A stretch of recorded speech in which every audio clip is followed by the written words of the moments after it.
আসসালামু আলাইকুম, কেমন আছেন সবাই? আশা করছি ভালো আছেন। আলহামদুলিল্লাহ আমি নাইমা, আমিও ভালো আছি। তো আজকে দুপুরের জন্য বেশ একটা ভালো লাগতেছে না। আজকে দুপুরে একদমই নিরামিষ খাবো। আর তার জন্য হচ্ছে একটা খিচুড়ি রান্না করতেছি। কে কেমনভাবে রান্না করেন জানি না, বাট আমি যেভাবে আজকে খিচুড়িটা বসাইছি এর মধ্যে হচ্ছে চাউল দিছি, মসুরির ডাউল, মুগ ডাউল, মাসকলাইর ডাউল, খেসারির ডাউল, মোট কথা যেগুলো ডাউল ছিল আমার এখানে সমস্ত ডাউলগুলো আমি এখানে কুসুম দেখছেন, 2টা কুসুম বের হয়ে গেছে। আর একটা দিয়ে ডিম, ছোট্ট ডিম তো।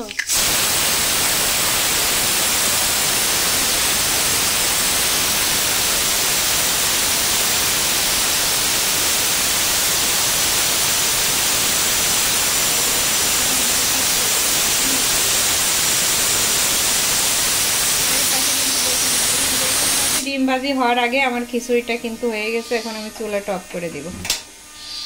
এখন বেগুন ভাজিগুলো উঠাই নি, পুড়ে যাচ্ছে, মনে হচ্ছে পুড়ে গেছে, কালো কালো হয়ে যাচ্ছে।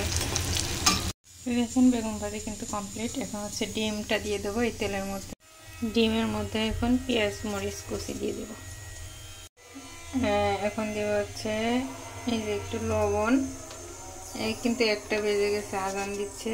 একটু হলুদ আর একটু জিরের গুঁড়া, এই যে এটা দিয়ে হচ্ছে ডিমটা সুন্দর করে গুটা করবে। সুন্দর করে গুটা একটু করে নিই।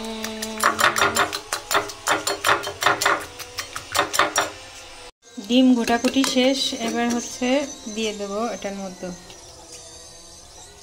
আল্লাহ জানে, পুরাটা দিব না, তোমার তেল ঠান্ডা হয়ে গেছে। যা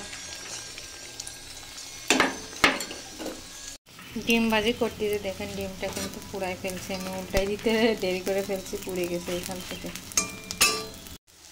কিন্তু ডিম ভাজি বেগুন ভাজি শেষ। এই দেখুন ডিম বেগুন সব ভাজা শেষ আমার। এখন হচ্ছে এই শুকনো মরিচের একটা ভর্তা বানাবো, যার জন্য হচ্ছে মরিচগুলো সুন্দর করে ভেজে নেবো।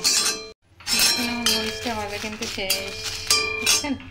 এই মরিচের ভর্তাটা বানানোর জন্য পেঁয়াজ কাটতেছে, দেখেন আমার চোখ দিয়ে পানিটা নিয়ে এসে একটা একাকার অবস্থা।